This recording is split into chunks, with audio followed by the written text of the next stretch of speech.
শেখ হাসিনা ও আসাদুজ্জামান খান কামালের মৃত্যুদণ্ডের রায়ের কপি সরকারের সংশ্লিষ্ট দপ্তরগুলোতে আজ পাঠানো হচ্ছে না।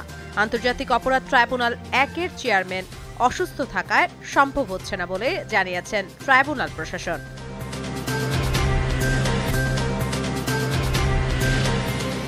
নির্বাচনের আগে আনসারদের জন্য ১৭,০০০ শর্টগান কেনা হবে বলে জানিয়েছেন অর্থ উপদেষ্টা ডক্টর সালেউদ্দিন আহমেদ।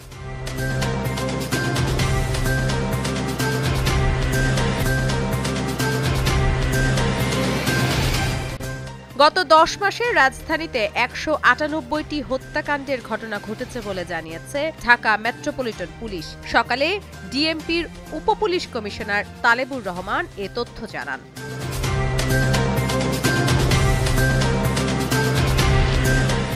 শেখ হাসিনার মৃত্যুদণ্ডের রায়ের ফলে রাজনীতিতে ফেরার সম্ভাবনা অনেক কমে গেছে বলে মনে করছেন বেলজিয়াম ভিত্তিক সংস্থা আইসিজি।